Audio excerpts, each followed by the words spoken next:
बहुत समय पहले की बात है, एक समृद्ध और शक्तिशाली राज्य में एक राजा राज करता था। वह बहुत ही योग्य, साहसी और प्रजा का हितैषी था। उसके शासन में राज्य में सुख शांति थी, कोई किसी से द्वेष नहीं रखता था और हर व्यक्ति संतुष्ट था। फिर भी राजा के मन में हमेशा एक बेचैनी बनी रहती थी।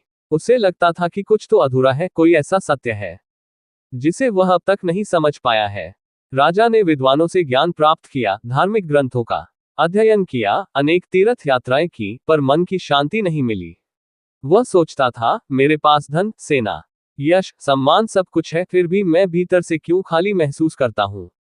एक दिन राजा अपने दरबार में चिंतित बैठा था, तभी एक साधु वहां आया। उसका चेहरा तेजस्वी था, आंखों में गहराई और मुख पर सौम्यता। साधु ने राजा को ध्यान से देखा और कहा, राजन, आप सुखी तो प्रतीत होते हैं, पर मन अशांत है, क्यों? राजा चकित हो गया। उसे ऐसा लगा मानो साधु ने उसके मन की बात पढ़ ली हो। राजा ने साधु से निवेदन किया, मुनिवर, आपने सत्य कहा, कृपया मुझे बताइए कि मेरे मन की शांति कैसे लौट सकती है। साधु ने मुस्कुराकर कहा, राजन, मन की शांति भौतिक वस्तुओं से नहीं, आत्मज्ञान से मिलती है। इसके लिए आपको कुछ समय मेरे साथ जंगल में बिताना होगा। वहां आपको जीवन का असली अर्थ समझ आएगा। राजा कुछ देर सोचता रहा।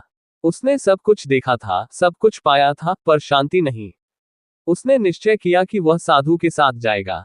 राजा ने अपने मंत्रियों को राज्य का उत्तरदायित्व सौंपा और साधु के साथ वन की ओर चल पड़ा। जंगल में साधु राजा को एक कुटिया में ले गया। वहां न तो कोई सेवक था, न ही विलासिता की कोई चीज। साधु ने राजा को कहा कि अब वह अपने भोजन के लिए स्वयं लकड़ियां काटेगा, पानी लाएगा और सादा भोजन बनाएगा। राजा को पहले दिन बहुत कठिनाई हुई।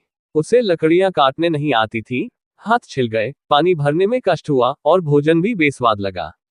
पर साधु ने धैर्य से कहा, राजन, ये सब तुम्हारे आत्मज्ञान की यात्रा का हिस्सा है। धीरे धीरे राजा को जंगल का जीवन अच्छा लगने लगा। वह हर सुबह जल्दी उठता, ध्यान करता, पेड़ों की छांव में बैठकर पक्षियों की चहचहाहट सुनता। धीरे धीरे उसकी आंखें खुलने लगी। उसे लगा कि जिस शांति को वह महलों और युद्धों में ढूंढ रहा था, वह तो सादगी और प्रकृति की गोद में है। एक दिन राजा ने साधु से पूछा, गुरुदेव, मुझे अब समझ आ रहा है कि सच्चा सुख भीतर से आता है, पर क्या मैं फिर से अपने राजपाट में लौट सकता हूं और इस सीख को वहां भी जीवित रख सकता हूं? साधु ने कहा, राजन, सच्चा ज्ञान वही है जो जीवन में व्यवहार में लाया जाए। अगर तुम राज्य में रहकर भी इसी आत्म शांति को बनाए रख सको, तो वही तुम्हारी असली परीक्षा होगी। राजा ने साधु के चरणों में प्रणाम किया और अपने राज्य की ओर लौट पड़ा। वह अब पहले जैसा नहीं था। उसका हृदय सरल, विनम्र और दयालु हो चुका था।